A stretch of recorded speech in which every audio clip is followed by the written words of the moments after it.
Texas A&M is getting a star back in the fold this weekend against the Florida Gators.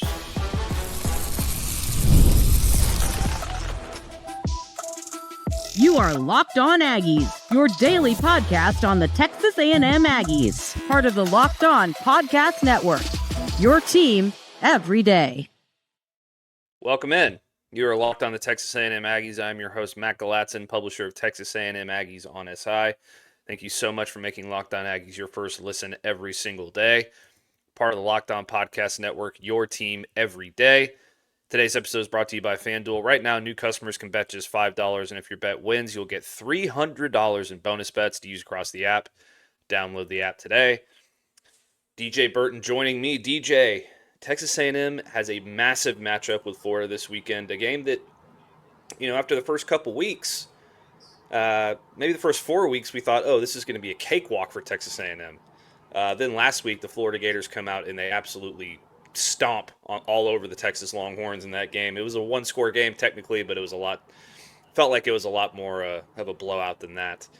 The good news for Texas A&M is they are getting a star back in the fold.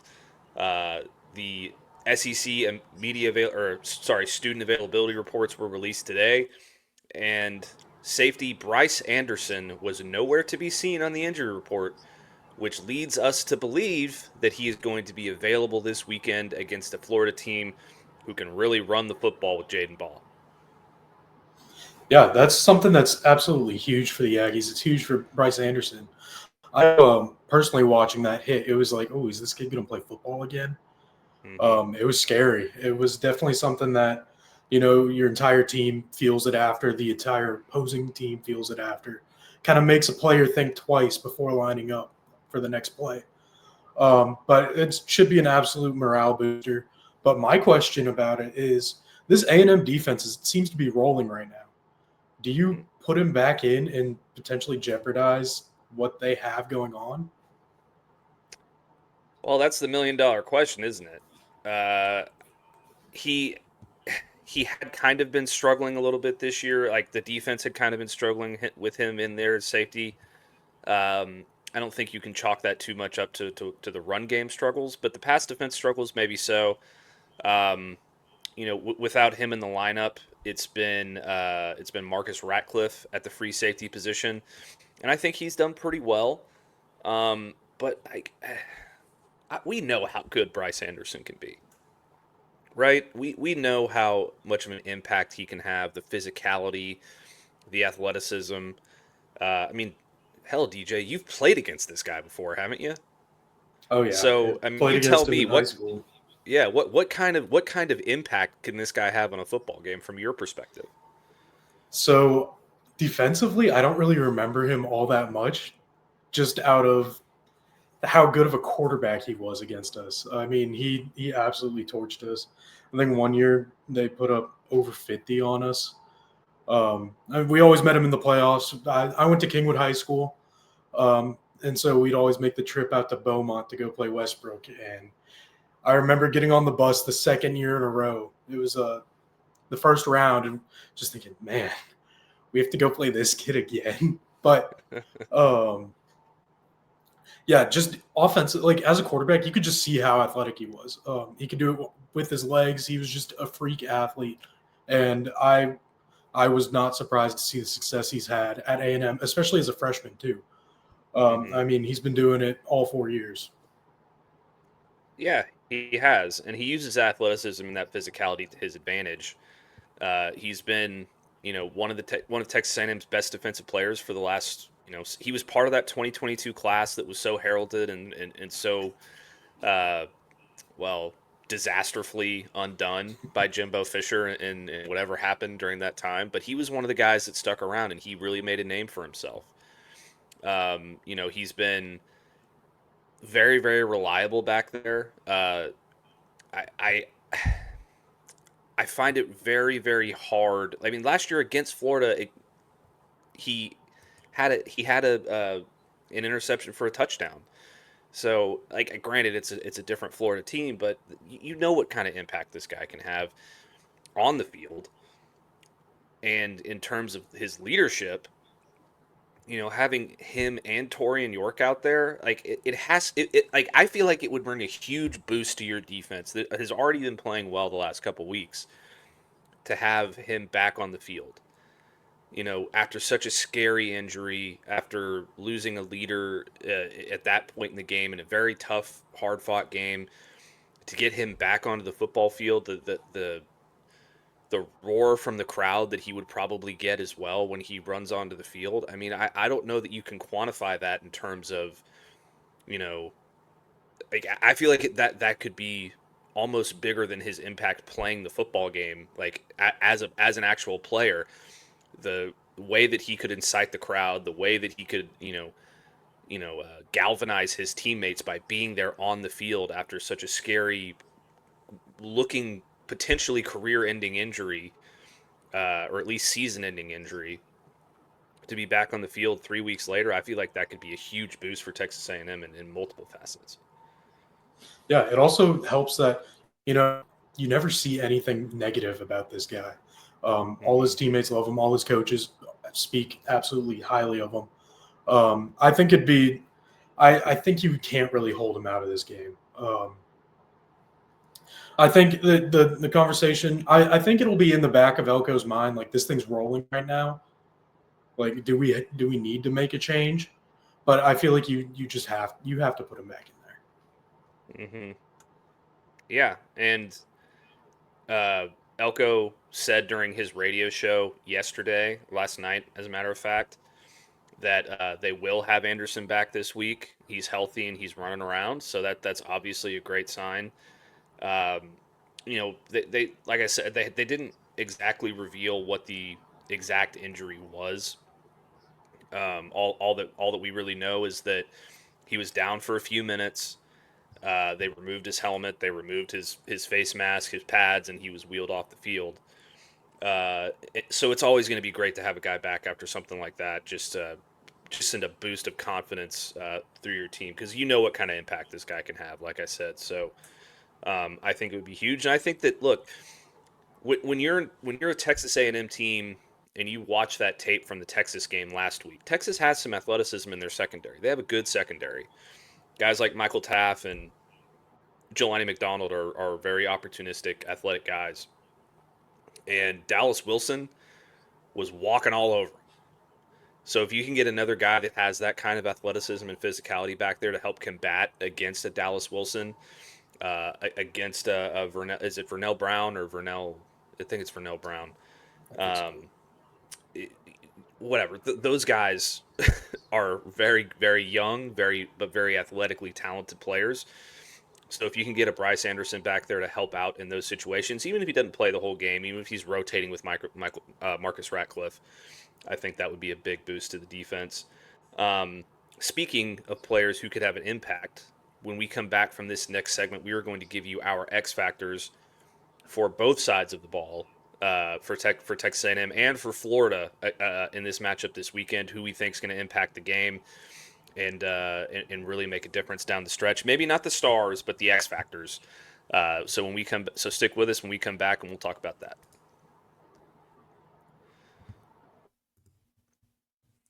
When the opening whistle blows on a new repair, get your crew moving forward with Supply House. Order today and see parts on your doorstep tomorrow. Over 280,000 plumbing, HVAC, and electrical items from the most trusted brands in the business. Their real-time inventory and honest lead times keep you from punting on projects, while their industry-leading customer service always has your blind spot covered. Need parts fast for a project? Supply House has next-day delivery. Talk about a game changer. Join the free Trademaster program today and score serious perks like priority shipping, lower prices, and a dedicated support line. Visit supplyhouse.com to sign up for free and use promo code SHCollege5 for 5% off your first order. That's supplyhouse.com. Real people, real service. Today's episode is also brought to you by FanDuel. The NFL season is here, and FanDuel has an offer you don't want to miss. Right now, new customers can bet just $5 and get $300 in bonus bets if your bet wins. That's right. Pick a bet, put down $5, and if it hits, you'll unlock $300 in bonus bets to use across the app. I love how FanDuel gives me so many ways to play. I've built parlays, try player props, and even follow the live lines during the game. It makes watching football even more exciting when you've got a little something riding on the action. And whether you're a casual fan or love diving into the stats, FanDuel makes the game day experience so much better. So what are you waiting for? Visit FanDuel.com to download the FanDuel app today and get started. I'm becoming an ad read dynamo out here, DJ. I'm proud of myself for that one. All right. X Factors. This is one of my favorite segments of the week because it's always a projection, and we've been hitting pretty good on these for the most part, I think. Not so much the player props, which we had to take out of the show due to the Bryce Anderson news, which I thought was bigger news than picking over-unders on yardage and touchdowns and all that crap. So I'm going to give you my first X Factor for Texas A&M. I'm going to stay on the offensive side of the ball. After watching what Florida did to Texas last week, and this is a bit of a cheat because it's multiple players, but after watching what Florida did to Texas last week and the way they were able to exploit that defensive line with movement and stunts and bringing pressure with just 4 against 5 and still getting home, I think the X factor for this Texas A&M team is the offensive line, because that is a very, very talented defensive front for Florida. Fortunately, Texas A&M has one of the more athletic, physical fronts in the SEC, probably the best offensive line in the SEC for my money. And if they can hold those, that 4-man pass rush from Florida at bay and force them to bring an extra guy off the edge or send a linebacker in the blitz, it'll open things up in the passing game, and that'll allow guys like Mario Craver and Casey Concepcion to get open across the middle, and maybe that offensive line can hold on deep enough so that or long enough so that Marcel Reed can take some deep shots. As soon as you said that, I started smiling, and that's because I had that written down too. I completely agree that A&M offensive line is going to be huge. That Florida Gators team just absolutely terrorized Arch Manning all game last game. At the same time, it forced him into holding. As an offensive lineman, you start holding when you're getting beat. And that's just either way, you're either giving up a sack, a tackle for loss, or get a holding call. And that's just not good. You're going to end up going backwards anyway. And so just that's going to be so big for this Texas A&M team. Just going to be one of those things that if they can keep Marcel Reed upright, if they can, win the line of scrimmage, keep moving the line of scrimmage forward, it's going to be huge for them. Yeah, absolutely. I've got one more X factor on the offensive side for Texas A&M as well. I'm going to go. I hope I don't steal this one from you, but I'm going to go with Reuben Owens because he had the best game of his Texas A&M career last week. I think that his ability to get outside on these, his explosiveness, his ability to get outside on some of these zone run plays and what have you, is going to be key for Texas A&M to move the football on the ground because Florida is very concrete up the middle. I think Texas last week had like 11 carries from running backs for 15 yards in that game. You can't have that again to move the ball against Florida. They have to get the ball moving on the ground, and I think Reuben Owens, with his ability to get outside on stretches and counters and things like that, are going to play a huge role in this game. Yeah, I think Reuben Owens has definitely kind of stepped into that feature back role. Le'Veon Moss has been the guy recently, but he's been dealing with those stuck issues throughout the game. Coming off the field, throwing up. I don't know if that's anxiety or something more, but I definitely think that Reuben Owens is definitely going to become that guy for A&M. And I think that he's just definitely taking on that feature back role, and I think A&M's going to use him like it. Yeah. All right. So give me your first X factor for Texas A&M. My first one, I'm going to go over to the defensive side of the ball, and I'm going to go Tyler Onyedem. I'm not really sure how to say his name, but he's just an absolute freak. Pronounce it all season. Yeah, he's just a freak. Massive guy, big in the stopping the run. He's been part of the reason why A&M has been able to kind of flip the script on the run defense. I think he's just going to be huge in stopping Jaden Baugh and keeping this A&M run defense on track. Yeah, absolutely. I like that one a lot. A&M has struggled to stop the run at points this season. They have been much better over the past couple of weeks. How much of that is, losing Fluff Bothwell during that game for Mississippi State? I think that they did a pretty good job against him regardless. I think he had like 14 carries for 60 yards before his injury. And they did a great job against Auburn. And Auburn's offensive line was completely outmatched by that front. So I really like that call. My X factor on the defense, spoiler alert, Bryce Anderson. I think he's going to come back. He's going to galvanize his crowd. He's going to galvanize his teammates, and I think he's going to make a big play in this football game. Maybe he intercepts DJ Lagway. Maybe he forces a fumble. Whatever the case may be, I think he is going to have some play in this football game that turns the tide for the A&M defense at a critical moment and allows them to stay on top of Florida or potentially pull away. I feel like that's kind of been the story of his career for A&M. Just kind of whenever they need a big defensive play, I feel like it's usually him that comes up with it. Whether it's just a huge hit that kind of fires everybody up or a turnover at just the opportune time. That's definitely something that I could see happening with him. Yeah, I mean, I think he's just built for it, man. I really do. All right, give me your A&M defensive or your another A&M X factor for you. I'm thinking, I really think it's going to be Mario Craver. I know he's like the big star guy, but these past couple weeks, it's kind of been down for him. I mean, he's been that guy those first 3 weeks, well over 100 yards.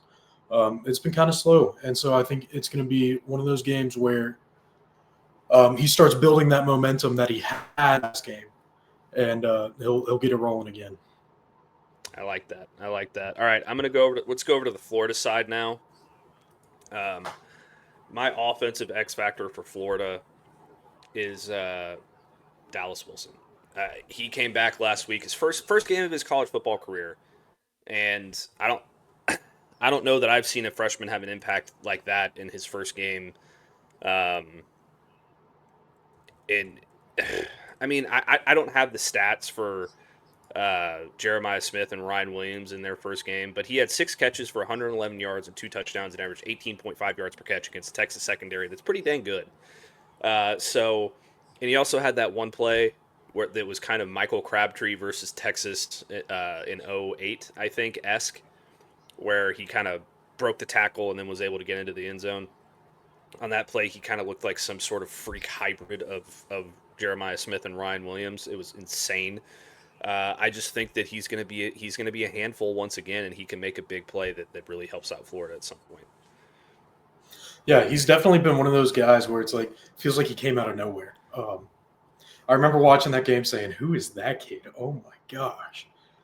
He's definitely scary, but I think what makes him even scarier is the other X factor that lines up across from him in Vernell Brown III. I think he's one of those guys that they're just very complementary to each other. Like it kind of reminds me of what A&M has with Conception and Craver. Like but how? That's the hard part. You have to pick one and just kind of hope the other guy doesn't do anything. So I'm going to go with Vernell Brown III for my Florida offensive X factor. I like that. Okay, on the defensive side, for Florida, I'm going to go with Cormani McClain. He is one of the best cover guys in the SEC. He's been right up there with Des Ricks as one of the hardest guys to throw against in the entire conference. He's going to have a day on Saturday because he's going to have to cover Casey Concepcion. He's going to have to cover Mario Craver. He'll probably get matched up on Terry Bussey at some point. He's just one of those blanket guys, and I think that it's going to be critical for him for Florida to take away that side of the field and help to avoid those explosive plays from Craver or Concepcion, because there's very few players who can keep up with those guys downfield, and he's one of the guys that can do that. Yeah, he's definitely one of those guys that can completely shut down a receiver all game. And the thing about A&M is that it felt like at A&M, if you shut down one of their guys, you were good. If you shut down their top guy, good luck throwing the ball. But this year with A&M, they have 3, 4, or 5 guys that can, completely take over a game. But I think definitely moving him around is going to be crucial for this Florida defense, and just trying to limit the damage with this A&M passing. Yeah, I like that. All right, give me your defensive X factor, DJ. I'm going to go with Tyreek Sapp. I think he just had a phenomenal game. We kind of talked about what he did, or what the Florida defensive line did against Texas. Just kind of had the offensive line looking lost. And a lot of it was what this guy did. He had 6 tackles and a tackle for loss. Just absolute just bully. So it's one of those things where this is going to be a good-on-good matchup with whoever is lined up against him. And it'll be pretty exciting to watch. Yeah, I couldn't agree more. Tyreek Sapp is an absolute freak of nature. So he's going to be a handful for sure. All right, let's take our next break, DJ. When we come back, we're going to give you guys our bold predictions for Saturday's matchup. And I'm going to get DJ's pick for the game. I'm going to give you my pick on Friday because I still haven't decided what my score prediction is. I do think A&M's going to win, spoiler alert, but I just haven't quite figured out my score yet. So we'll get those bold predictions and DJ's prediction for the game when we come right back. Mazda crafts cars for those who do more than simply move. Mazda delivers confidence with every ride with more IIHS Top Safety Pick Plus awards than anyone else as of August 2005. From footwork to breathwork, athletes sweat all the details. Mazda brings this same intention to how we craft every model. You can feel the Japanese craftsmanship in every detail, from the metallic accents to the available Nappa leather upholstery, and you can make everyday drives feel like anything but, from smooth handling to intuitive controls. Like our players, we sweat every detail because when you make every move count, impossible becomes relevant. Mazda, move and be moved. Today's episode is also brought to you by Quo. One of the tools that helps make a huge difference for business owners is Quo, formerly OpenPhone. It's the same great business phone system that you've heard me talk about before, with just with a new name. And here's why it matters. Every missed call is money left on the table. When every customer conversation counts, you need a phone system that keeps you connected 24/7. Quo is the #1 business phone system that streamlines customer communications. It works right through an app on your phone or computer, so no more carrying 2 phones or relying on a landline. Their built-in AI agent is a game changer. It can answer after-hours calls, capture leads, and keep business moving even when you're off the clock. So why over 90,000 business owners trust Quo, formerly OpenPhone. Get started free and get 20% off your first 6 months at quo.com/lockedoncollege. That's QUO.com/lockedoncollege. And if you've got existing numbers with another service, Quo will port them over at no additional charge. Quo, no missed calls, no missed customers. All righty, bold prediction time, DJ. I've been getting some flack because I didn't say that Texas A&M was going to get upset in this game. I didn't say that they were going to lose. I just said the upset opportunity is there because Florida looked like a hell of a lot different team last week than they did the previous 4 weeks. Bye week really seemed to help them out. They figured some stuff out. And that's kind of Billy Napier's, that's kind of his track record, is he takes him a little while to figure things out. Yeah, it's just how it is. It's not a slight against Texas A&M. It's just, I think Florida is much better right now than they were a couple weeks ago.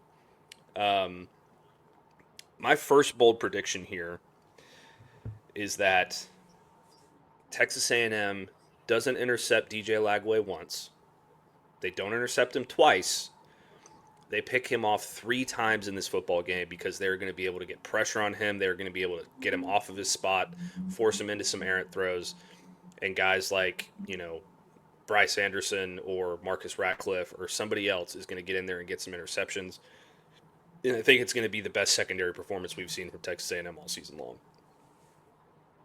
Yeah, that feels like it's something that A&M fans would definitely love to see. It feels like the secondary hasn't really done as much as we'd like it to. But, yeah, it feels like Lagway definitely is a little bit more of an old-school gunslinger type of guy that no matter how open or not, he's going to try to put the ball there. And I think that's a recipe for disaster when it comes to playing a secondary that should be as talented as Texas A&M. Yeah. All right. Give me your first prediction, DJ. So I'm going to kind of stick with the Texas A&M defensive side of the ball there. And I'm going to say that Florida's going to struggle on third down, just like the past two opponents have against A&M. They've held opponents to 1-23 on third down, and I think they're going to do it again. All right. I like that. My second bold prediction. I think Amari Niblack gets his first touchdown of the season in this game. Florida has a really good secondary. They have some injuries back there, and they can be got. But especially if you try and get after him deep, which is what Texas tried to do, they just couldn't hold up in the pass rush. But I think you get down into the red zone, you're going to need a big body to bring home a touchdown. I think Amari Niblack gets that done. I think he gets his first touchdown. Yeah, I feel like we've been saying that every week. It just has to happen at some point. It's bound to hit at some point, DJ. I mean, he's just too much of a freak to not have a touchdown. I mean, he's a big play guy. Every time he gets the ball, it feels like it's for 20-plus yards. He just needs one. He needs one bad. I'm going to kind of stick with the offensive side of the ball there, and I'm going to say Marcel Reed's going to scramble for 2 touchdowns. I think he's going to find it with his legs twice. I like that. His athleticism is going to be big in this game because we saw what they did to Arch Manning last week. We saw how they could, get after guys like Carson Beck and throw him off, who's not the most mobile guy in the world. So I think Marcel Reed is going to have to move around a little bit, have to make some plays with his legs. Because they can bring the pass rush, and Texas A&M's offensive line is going to have to do their part. But Marcel Reed's legs, I think, are going to be a huge X factor. Going back to our last segment in this one. All right, DJ, give me your score prediction for the game. What do you think is going to happen? 6 p.m. kickoff, I believe. The crowd should be rocking. What you got? Did you see the end zones for the game yet? I have not seen those yet. They kept they're maroon, back to maroon. They're not going to be the ugly black, green, whatever they tried to do there. It's going to be script Aggies with a stripe down the middle. It looks pretty cool. Okay. But going back to it, it's night game in Kyle Field. I think it's one of the toughest environments in the SEC, right up there with the Swamp and Death Valley. But I think A&M's going to win it. I think it's going to be 28-17, but I think it's going to feel closer than that. I think A&M's just going to be able to handle the pass rush, and I think it's going to be something that you can see it getting to the Aggies, but it's not going to affect them. And I think it just won't be enough for Florida. Okay, I like that. You know what? Screw it, DJ. I'm going to give my score prediction because I don't want anybody to come after me in the comments of this video and say that I think Florida is going to beat them. So I think you're pretty close. I think the spread is 7.5, if I'm not mistaken. Yeah. I do think Florida covers because I think that defense is just really, really good, and scoring is going to be at a premium in this game in terms of, I don't think there's going to be a lot of it, so you got to get it when you can. I'm going to go 24-6. No, I'm going to go 24-17. Texas A&M. Okay. I think they control the pace of the game. It's just kind of a defensive battle. I think that they get a score. I think that they get a score late that kind of seals it for them. Maybe it's a field goal, maybe it's a touchdown. I don't know, but they're going to get a score late that seals this game. But I do think Texas A&M wins and continues their undefeated streak heading into next week. But that's going to do it for another episode of Locked On Aggies. Thank you so much for making Locked On Aggies your first listen every single day.